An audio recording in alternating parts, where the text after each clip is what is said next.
John and Leslie met in a pub when she was 16 and he was 22. They ran away together, sleeping outside and on trains. Eventually, they went on welfare and got a place to live. After they got married, they tried for 10 years to have a baby. Finally, they consented to IVF treatments. They traveled 180 miles to their fertility appointments, and because they couldn't afford to stay the night, they went there and back 360 miles, all in one day. Later, when Leslie was in the hospital waiting for the birth, John slept in the car to save money. John and Leslie didn't know much about IVF before they attempted it. It wasn't until well into the pregnancy that the couple realized the procedure had never before resulted in a live birth. Their daughter, Louise Brown, would make history the day of her birth, July 25th, 1978. Louise may have been the first, but IVF continues to make headlines. 74-year-old woman gives birth to twins. Mom gives birth to baby conceived the same year she was born, using 25-year-old frozen embryo. Man has IVF babies by 2 different women 1 month apart. That last one is Elon Musk. And while the media plays up plenty of happily ever afters, after nearly 50 years of experimenting on women and their children to perfect this technique, it's still only 30% successful. Despite low success rates, IVF is becoming increasingly common. It's even covered by some insurances, and states like Colorado are moving to mandate coverage. Canada already funds 1 cycle for couples struggling with infertility, because if you have trouble conceiving, this is the best we have to offer women, right? If there were something better, something more affordable, a tool easier to use that helped couples conceive more naturally with less intervention, that treatment would be getting the buzz, right? Because better in medicine is defined relative to the good of the patient, isn't it? I'm Samantha Stevenson, and this is Brave New Us. There's kind of like a missing explanation in some of the research about exactly when the child dies versus when the organs are harvested. They have to have gotten those fetal cell lines from living fetal tissue. It takes away the responsibility that men should also have when it comes to reproduction. It really lets them off the hook. Women say things all the time like, well, my body has never worked. Are all IUDs abortifacient? They are, every single one. Women just need to know that you're good. You're good the way you were created. So they will never regret carrying to term. It's wrought with places that they can go wrong and ethical traps. Covering the world of reproductive technology, the women who bear new life, the scientists who try to create it, and the perilous journeys of the embryos themselves.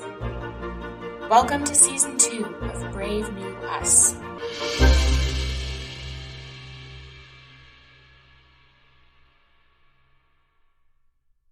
I really didn't understand how to practice gynecology without the use of contraceptives. This is Dr. Monique Ruberu. She describes herself as a pro-life OBGYN, which means what you think it would mean. She doesn't do abortions, but also maybe something you don't. She doesn't write for contraception. Why? Well, like St. Paul, she had an aha, knocked off your horse kind of a moment. More on that later. But first, how did she go from being a self-proclaimed cradle Catholic to being a pro-life OBGYN? The entire time during medical school, during residency, whenever our teachers would speak about natural family planning, it would always be with this tone of, oh, that doesn't really work, and you shouldn't even bother trying to learn about it. There's really nothing there. And the majority of allopathic medicine, I find, especially when it comes to gynecology, is about covering up the symptoms and not really getting to the root cause of the problem. And so for almost every issue, I was trained to use contraceptives, and it was just kind of a way of life. But ultimately, I was so blessed that in the midst of my marriage falling apart and God fixing it, I was kind of called to do something different.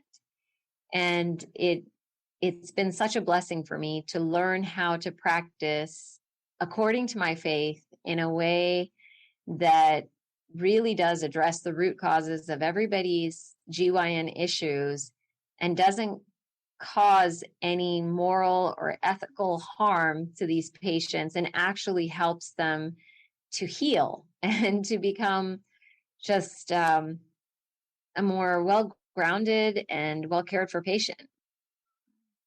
So when you say pro-life OBGYN, what does that mean? So I, as a physician, I've taken an oath, the Hippocratic Oath, to protect all life. As a physician, we are to honor all life. And as a pro-life OBGYN, I honor all life from conception to natural death. And so from the beginning of life, when that first sperm and egg come together and they form an embryo, all the way until the last breath that a person takes, honoring that life and never ever writing for contraceptives, because contraceptives can be abortifacients, never referring for IVF because IVF goes against life in so many ways, and obviously never advocating for euthanasia or anything of that sort. One of the things you mentioned was that your marriage was falling apart, and then you, through that, were invited. I mean, that sounds like a really beautiful, wonderful story, if that's something you're willing to comment on a little bit more. When God really began to heal our marriage, and we pretty much started from scratch, I felt like there was something that I needed to do to pay God back. And so I had read Abby Johnson's Unplanned, and that had really kind of put a seed into my heart and in my mind about the importance of praying outside of abortion centers. And so I went to pray outside of an abortion center thinking that that would be like one and done kind of. I'd go, I'd pray, I would have paid God back for, all that he had done for me. And then I could move forward with my life and my marriage.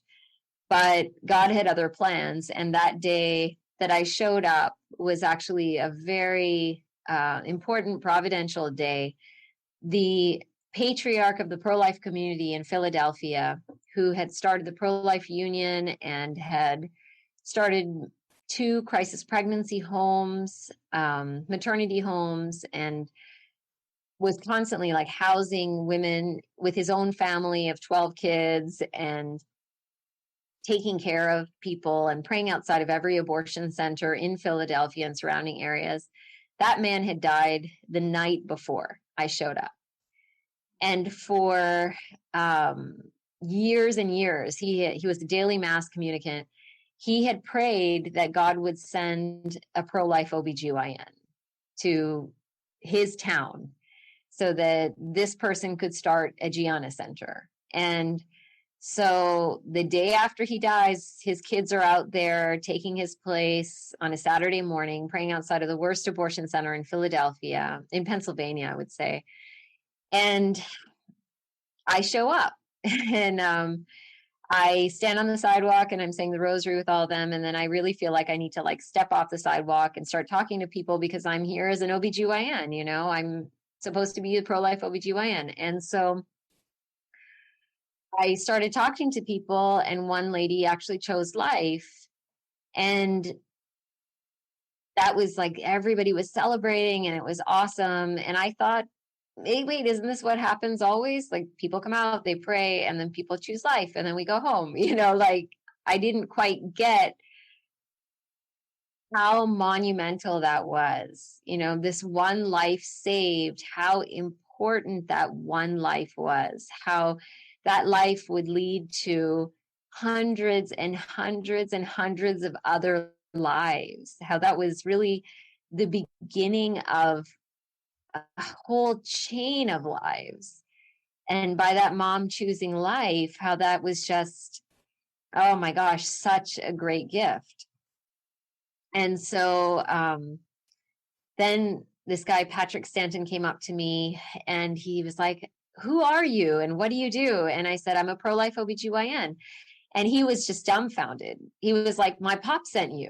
And I'm like, I don't know like who your pop is.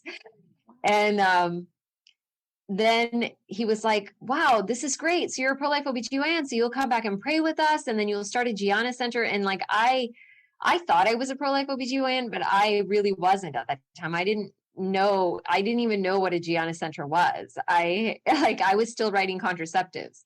And he, went and told all these other guys. And I was like, oh, I'm happy to come and pray with you guys, but I am moving to Dallas in August. And this was, January, I guess. And I said, I'd be happy to pray with y'all for whatever until I leave, but then I've got to go. And he was like, whoa, you got to pray about that. You can't leave. You got to stay here and you've got to start a Gianna Center. And I'm like, okay, I don't know. Okay. And then this other guy comes up to me, and a really lovely guy. And he goes, so you're a pro-life OBGYN? And I was like, yeah. And he said, oh, so you don't write for contraceptives? And I said, well, actually, I do for medical reasons. And his face completely fell. And that was the first time in my life that anybody had responded to me in that way with regards to contraception. And it was such a gift. It was exactly what I needed, because I felt like this dagger just going through me. Like, you think you're a pro-life OBGYN, but you're really not. You're writing contraceptives, and that's against the church. And I was like, oh, now what do I do? And luckily, Patrick shows up in my office the next day, and he left a book for me about NaPro technology, because I had never heard about NaPro technology. And when I read that book, I was blown away, because it talks about all of the treatments for all of these GYN issues that I had only been taught you could use contraceptives to treat. And it talked about postpartum depression, and it talked about ovarian cysts. And I was like, what are you talking about? There's a treatment for ovarian cysts. I don't have to take this person to the operating room because she has an ovarian cyst. And, postpartum depression, I don't need to put her on Zoloft. I can give her progesterone and she can feel better in 24 hours. This is insane. Like, why isn't anyone talking about this? And I was so impressed by all of these different treatments. And I knew straight away, wow, this is it. Like, this is my opportunity to treat GYN patients without the use of contraceptives. All this time, I thought that this was the only way. And for the first time, it was so crazy. Like, I went through all of residency, all of, working as an OBGYN physician for years. And I never read the package inserts on any of the contraceptive boxes, because I knew that I would find things there that I wouldn't be able to reconcile with my own beliefs. And that day I went to the cupboard and I pulled out every contraceptive box and I read every mechanism of action, and I confirmed that every single contraceptive can be an accidental abortifacient. Because even though the intention is to prevent ovulation, you don't always prevent ovulation. And then when this accidental ovulation occurs, if you're having intercourse, then the sperm can meet the egg, you can create a new life. And then that poor little embryo tries to go and implant in this lining, but because you're using contraceptives, the lining is very thin and it's inhospitable. And with certain ones like the IUDs, they're not even trying to prevent ovulation. It's just creating a inhospitable environment for implantation. And then I realized that the American College of Obstetricians and Gynecologists has redefined the beginning of life as implantation, not actual conception when the egg and sperm come together. And it was just like this series of like, what is going on here? It's all falling into place and it all makes sense. But that was the beginning of, my deciding that I had now found this new path that I needed to explore, and very quickly looking into the training, and the training happened to be coming up very shortly. So enrolling into the training and making my way to Nebraska and getting trained, and then beginning my journey as a pro-life OBGYN. Wow.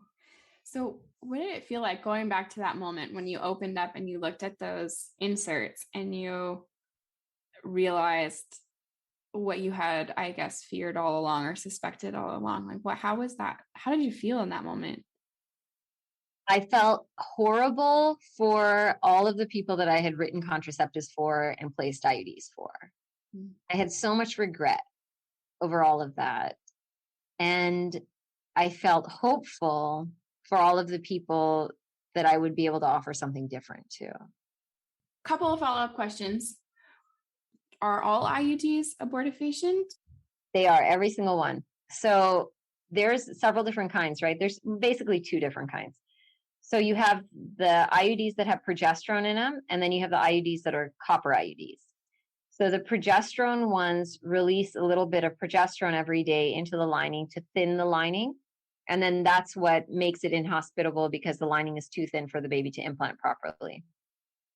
And oftentimes, babies that do implant in a pregnancy where there is an IUD in place, they don't remove the IUD because that will abort the baby or have a high risk of it aborting the baby.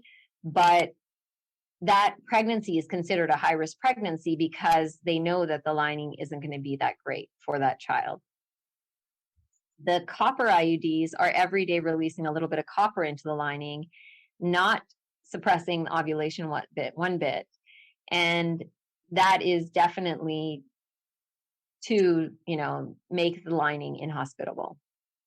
So the control of birth in those happens by very early, if you define pregnancy as beginning at conception, by very early abortion. Yes. The other thing that they can do is to thicken the cervical mucus to try and prevent the sperm from getting through. Mm-hmm. And they supposedly also damage sperm. Another follow-up question I had is, you mentioned a Gianna Center. Can you explain what that is? So Gianna Center, Gianna, it's named after Saint Gianna. So Saint Gianna is the pro-life saint, and she passed away because she refused to allow them to abort her child. Soon after her child's birth, she passed away. So basically sacrificed her life for her child's. Gianna centers are women's healthcare centers where they don't write for contraceptives, where they use NaPro technology to address every GYN issue. And NaPro technology in and of itself, NaPro technology means natural procreative technology. And so NaPro technology is based on using the Crichton Fertility Care Natural Family Planning charting. It's one of the methods of natural family planning charting to address women's biomarkers, to look at their bleeding patterns, their mucus patterns, their length of cycle, the length of time after ovulation, and to determine if there's anything abnormal. And the cool thing about this particular kind of natural family planning method is that most natural family planning methods are utilized to achieve and avoid pregnancy. But Crichton is used not only to achieve and avoid pregnancy, but to address every GYN issue that would otherwise be addressed with contraceptives or whatever. So because Crichton is a standardized method, everybody is using the same language when it comes to bleeding patterns, mucus patterns. It's all documented in the same way. So when a physician who's been trained in Crichton looks at a chart, it's like reading a book. We can instantaneously understand exactly what this person has been encountering as far as their bleeding, as far as their mucus. We can see the signs of, low progesterone, endometriosis, PCOS, cancer. All of these different things just jump off the page at us when we're looking at a chart. And so many of the details that are often forgotten or ignored in a woman's cycle, which are so, so important, are not ignored with a Crichton chart. So the women are trained to look for, brown bleeding or, abnormal mucus or spotting, like all of those things that people might just not pay attention. Backing up to when you made this decision that you're not going to prescribe contraceptives anymore, what was the reaction like from your colleagues, from patients, maybe even from your husband? It's so funny how like God works everything out. So apparently that office that I was in initially, the archdiocese and other people, I think John Stanton himself and his wife had come to the hospital, because I work at a Catholic hospital, and they had asked over and over, like, why don't you have a NaPro trained OBGYN? And they had given the textbook for NaPro technology, and they kept bugging them. And so the hospital administration was actually looking for somebody to do NaPro technology. And the textbook for NaPro technology was in my office manager's office. And they were trying to convince one of my partners to do it, and he wanted nothing to do with it. And they never approached me. I never knew anything about any of this. And so then when I had my conversion and I was like, okay, number one, I've now decided to stay in Philadelphia. Number two, I've decided I don't want to write contraceptives anymore, and I want to go and be a NaPro technology trained doctor, and I need to be trained, so I need you guys to pay for the training and to send me. They were like, wow, we've actually been looking for someone to do NaPro technology. So yeah, we will send you, and we'll even put you in your own practice, because we don't think that you should be practicing with everybody else, because you'll be practicing differently. And initially, I didn't really want to do that, because I had never desired to be in a solo practice or, to be my own boss or anything like that. I wanted to be in a group practice. I wanted to have other people to cross cover for me. I wanted to be able to deliver babies. I wanted to continue everything the same, except not write contraceptives. And they didn't see it that way. And the other people that I was cross covering with didn't see it that way. The other doctors, there were several women who we had been really good friends. I had actually delivered one of their babies. She had delivered my baby. And she in particular took great offense to the fact that I was no longer writing contraceptives. And she was like, well, if you're not going to write contraceptives, then I can't cross cover with you. And so I lost my ability to deliver babies at this hospital, because these people didn't want me to deliver, and administration was not willing to stand up and say, hey, we hire all of you and you have to cross cover with whoever we ask you to cross cover with. They weren't willing to take that stand. And so I was basically told at that point that I had to give up a large portion of my salary because I could no longer do prenatal care. And I had to be a house doctor. I had to assist these people who didn't want to work with me. I had to assist them with their C-sections and triage their patients when they came in for emergencies to make up a part of my salary.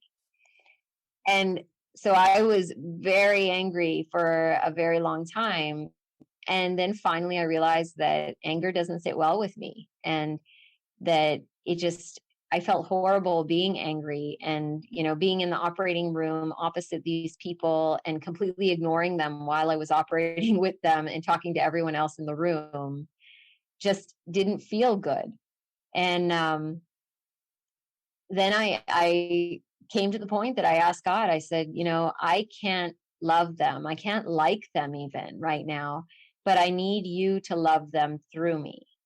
And he did. He made it easy, and he literally gave me love for them, and he helped me to be kind to them. And it changed everything, because after that, then they were, willing to cross cover with me so I could go on vacation and things like that and help out, referring people to me and stuff, even though I was practicing differently. Going back to NaPro for couples and women in particular struggling with infertility, how does NaPro compare with IVF? I think people are a lot more familiar with IVF, less so with NaPro. So, number one, the reason that IVF is not acceptable and is not considered pro-life medicine is you have to break it down as to exactly what steps have to take place in order for IVF to occur. So typically, the man is given some pornography and asked to go to the bathroom to collect a specimen, and then he masturbates and he collects the specimen of sperm. That's the first place we go wrong, because within the Catholic faith, masturbation is not okay and pornography is not okay. And so he creates this specimen. Meanwhile, the wife is being given lots of different medications to try and hyperstimulate her ovaries to create more and more eggs that are available so that they can remove them. They go in and they remove those eggs. And I personally, I don't think that that's the best thing either for the wife as far as her health. You know, these medications are pretty harsh and it's causing this hyperstimulation, which is not a natural thing. Then they take these eggs, these sperms, they put them together and they create embryos. So embryos are the very beginning of life, you know, every single one of those embryos that are created, that's one of these people's children. But the next step is they look at these embryos and they grade them and they say, oh, this one's better quality than that one, and this one's better quality than that one. So we should discard these ones that are unlikely to do well. So then this couple is already losing children right then and there when they choose to say, okay, you can discard those ones. Say they are left with 6 embryos. And those embryos, they're going to take the 2 best embryos and they're going to use them for that first cycle, the fresh cycle. The other 4 embryos will have to be frozen because they can only put 2 in at once. And so those 4 other embryos are put in the freezer, and then they have to pay for the freezing of these babies going forward. The 2 that are put in the mom, they could just stay as 2. One could pass away and you could have 1. Both could pass away and it would be no success whatsoever. Or 1 could split into twins, or 2 could split into twins, and you could have up to 4 babies in that uterus. And it has happened at times. So if now you have 3 or 4 babies inside of this uterus, the next question from the IVF doctors is, wow, now you have a very high risk pregnancy. The likelihood that these babies will make it to term is like next to nothing. Most likely you'll have like 23, 24 week quads or triplets, and you're going to have a high risk of preeclampsia and all sorts of complications. And they're going to have visual impairments and hearing impairments and learning impairments, and they might not survive at all. So the best thing is for you to reduce. And reduce means to abort. So they're going to take a needle and they're going to inject 1 or 2 of these babies with potassium chloride to kill them, and then allow that baby to just pass away and get reabsorbed. So now these parents are actively participating in abortion of their own children that they worked so hard to conceive one healthy child. So then after that delivery is done, they now have 4 more embryos in the freezer, and they have to go through this whole process over and over. It's wrought with places that they can go wrong and just ethical traps, and it's just not good for any parent. So often I'll encounter parents and they will be crying saying, you know, they came and they told me that they went to thaw our embryos and that they had died, and then they started sobbing and crying, and the person who was telling them, they were like, they're just embryos. And they're like, no, there are children. And oftentimes there's a lack of compassion, a lack of understanding of the importance of every single one of those lives. And it's so challenging because sometimes people will create all these embryos and then they realize what IVF truly is and what's involved with it. And they don't want to participate, but now they're stuck because they have these children who are just there. And they feel like they have to continue in order to like allow those children to reach whatever destiny or potential that they may have. So that's really challenging with NaPro technology, you know, and then we're not even talking about the cost. So the cost of IVF, you have all the medications that are needed for IVF. For each cycle of IVF, you're talking a minimal $5,000 to $9,000. You know, people oftentimes go into such debt over IVF. But with NaPro technology, it's completely different. You know, we're looking for the root causes. Every time you come and meet a NaPro technology trained physician, when we encounter you, we're not treating infertility per se. We're treating all of the GYN issues that are causing you to be infertile. So in an appointment for an infertility consult, I am addressing, okay, why do you have abnormal bleeding? Why do you have low mucus? Why do you have irregular cycles? You know, all of those things. And then the infertility aspect comes up with, okay, let's look at your husband's semen analysis. Let's send you for a hysterosalpingogram to look at your tubes. Let's, you know, try and organize surgery for you so that you can address your endometriosis, all of those things.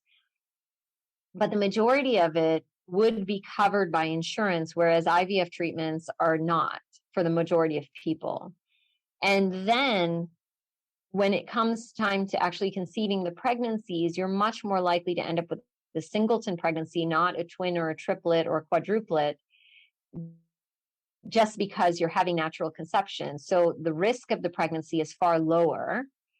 And there is no ethical, moral issue when it comes to Crichton. Even the process of getting a semen analysis, we have the couple use a perforated condom. So they're not even using a condom that is acting as a contraceptive or a barrier in order to collect the specimen. And then they dump that specimen into a collection kit and they send it off to a company that will process it.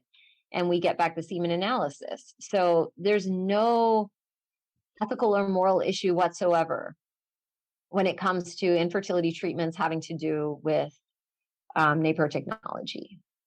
Why do you think there's so much suspicion surrounding alternatives to hormonal contraceptives, to IVF, even now in this culture where people are seeking natural solutions so often?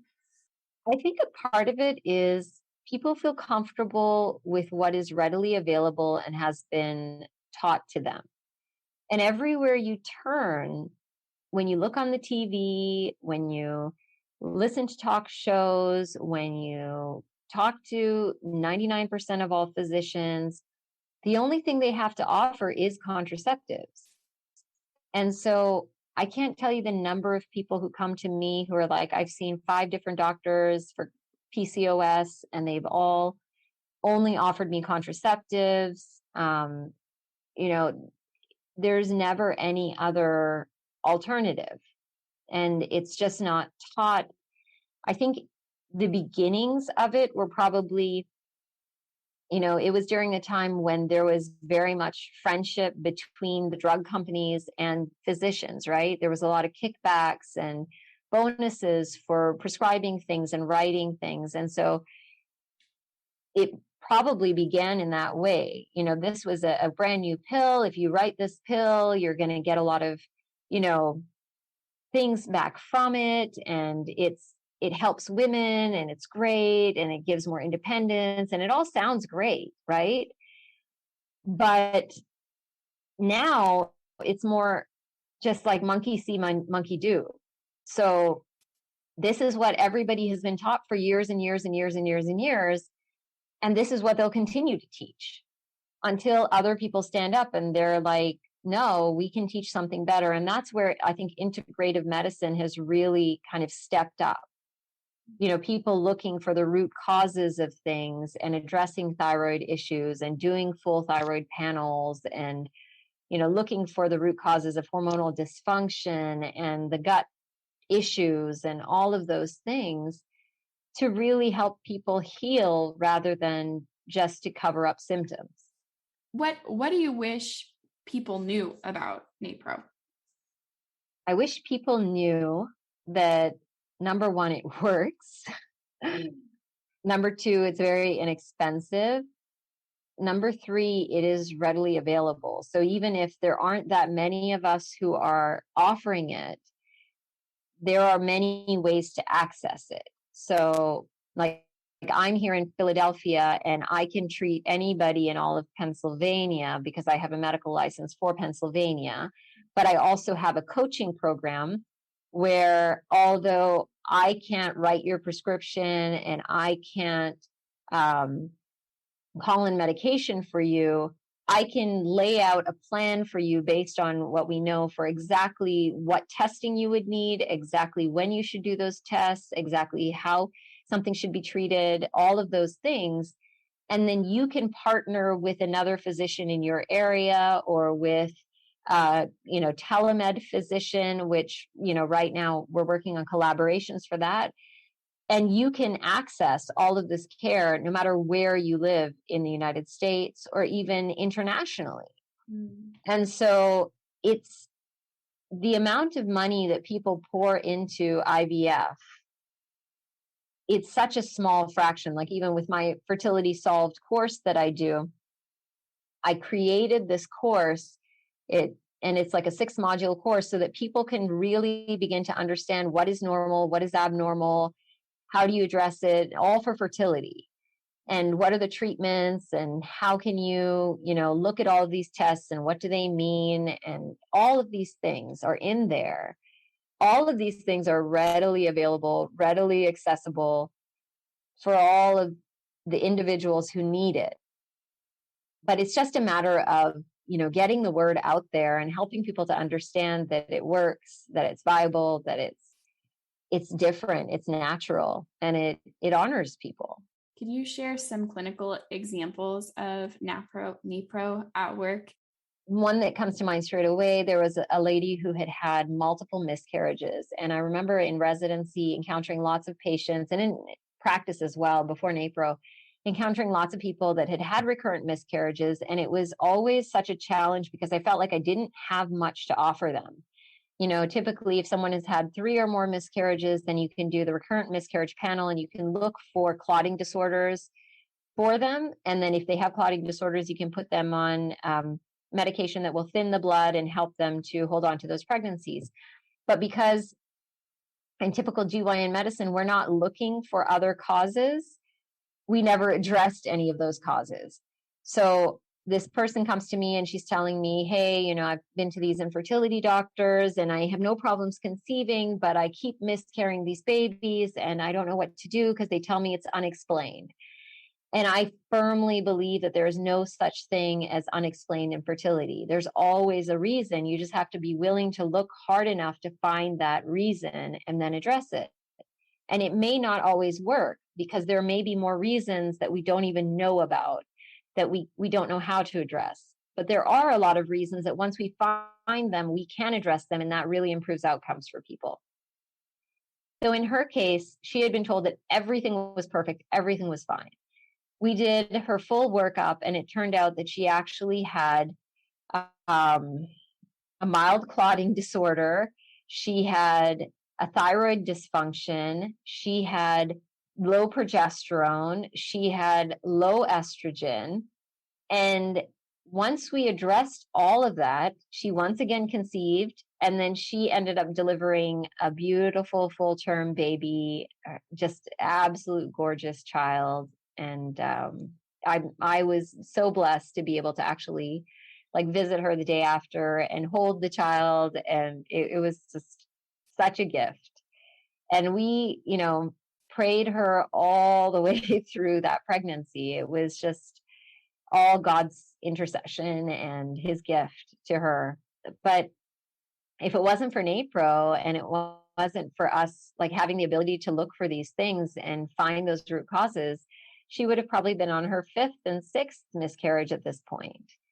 There's a lot of stories like that. People who had, low progesterone that just wasn't detected, and they never had anyone offering to monitor their progesterone for them during a pregnancy. And once that happened, then they were able to carry their children to term. So just such a blessing. I think the hardest part about NaPro technology is it does take work. It's not easy, like just popping a pill every day and getting rid of your symptoms. You actually have to make life changes. You have to change your diet. You have to cut out sugar. You have to cut out caffeine. You have to, do things to improve your gut biome. You have to do labs, a lot of them. And, I remember when I was being trained in NaPro technology, they were saying, oh, in the post-peak labs, you can probably check maybe 1 or 3, but most people aren't going to check all of them. But I expect my patients to check all the labs, because the more information you give me, the better job I can do for you. And so I have patients who in a single month, they might have 12 lab draws when we're in that initial cycle, and we're trying to identify exactly what's going on, because we're checking estrogen levels all the way through the beginning of the cycle and estrogen and progesterone every other day in the second half of the cycle. And at the end of it, they are exhausted. They don't want any more blood draws, but they have all of this information, which helps us to truly understand what's going on. And then we can address those issues. So that, I think, is a bit of a barrier, when people have a hesitancy about doing the work. But when it can be done, then it's a beautiful thing. Where can women and couples go for more resources about NaPro? There's lots, if you're looking for a NaPro technology physician in your area, the best thing to do is just, search NaPro technology and your zip code. And then the closest doctors who have anything to do with NaPro technology will pop up, and you can pursue them. In addition to that, like I was mentioning before, there are those of us who have our own coaching businesses, our own, offices that we work through, and then we work locally, nationally, internationally. So then it's a matter of just, searching for Dr. Monique Ruberu and our naturalwomenshealth.com website, and then you can link in to us. There are different groups that have listings of doctors. I think there's one called One More Soul. Then Pope Paul VI Institute has a listing of doctors who have been trained in NaPro technology, but not all of us are listed on there. The American Prolife OBGYN Association, APLOG, has listings of Prolife OBGYNs as well. What about the nurse who is thinking, gosh, I really want to be a pro-life nurse? I'd imagine nurses have even less freedom than doctors to determine. Yeah, so the ideal place for a pro-life nurse is to become affiliated with a pro-life physician and to work within their environment. In my office, I have everybody in our office is pro-life. So we have our receptionist, our nurse, our, medical assistant, our PA, that's why we do this work. And I think in any place where you are, you have to be willing to stand up for what is important to you. So whether or not you're going to be persecuted for it, you have to make a decision of what is the most important thing in my life. Is it to honor God in every moment, every second of my life? And if that's the case, we think about how much he was persecuted, and this is nothing. What about doctors who are hearing this and thinking like, that can't be true, or just very doubtful and thinking to themselves, that goes against everything that I have been taught, or I would know. Like, certainly if this were true, I would know from my training, I would be aware of these things. But they're curious enough and willing to go a little bit further. What's the right direction to kind of send them in to give them what they need as medical professionals to investigate that further? I mean, I would advise for each and every one of them to try and just connect with somebody who is practicing NaPro technology. I love to talk to doctors who are interested about this. I love to talk to any medical professional or anyone who is, considering pursuing a career in NaPro technology, because I feel like it's the greatest blessing that I've ever received to be able to practice according to my faith. And when you really sit down and you look at it, the coolest thing about NaPro is that it all makes sense. Like every bit of it makes so much sense. And I always tell people, I'm like, if it makes sense, it's likely true. And truth always makes sense. Like that's the hallmark of truth. It completely makes sense. Is there anything else that we haven't discussed yet today that you think we should add to our conversation, or that you'd like to add or say? Never hesitate to look for another doctor. So many people are afraid to fire their doctor because they're like, well, they're the doctor and I'm the patient and they should know better. So I need to just take whatever they tell me and go with it because that's their doctor and they went to medical school and I never did. But if you're not feeling better, if you're not getting your questions answered, there are a lot of us that have been trained. And you can always seek it out. And if it's not a NaPro trained doctor, an integrative doctor, if it's not an integrative doctor, somebody who knows something about herbs and naturopathy, there are so many ways to get another opinion. Her words make me reflect on the many times I wish I'd had a different doctor or spoken up for myself.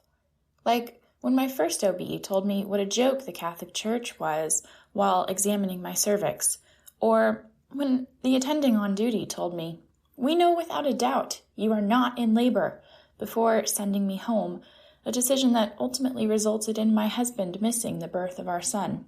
The whole story is in the bonus episode. But also, how grateful I am for my NaPro doctors who went above and beyond their many years of MD training to look into these methods of treating the root causes. Doctors who, after a decade of pain, were able to diagnose and treat my endometriosis with a simple glance at my chart. Doctors who hear the Lord's call and aren't afraid to practice medicine that might be unfamiliar at first and maybe a little unorthodox. They're kind of like another healer I know that way. People didn't appreciate his methods either. They practically crucified him for it. But thank God, there are those people who are able to recognize when a hill is worth dying on. Until next time, I'm Samantha Stevenson, and this is Brave New Us. If you enjoyed the podcast, would you take 1 second to tap a star rating into your podcast player? It really helps more people find this content. Special thanks to Jessica Gearhart for her original track, All Will Be Well. You can find more of Jessica's music at jessicagearhart.com. God bless, and thank you for listening. And all will be well, and all will be well.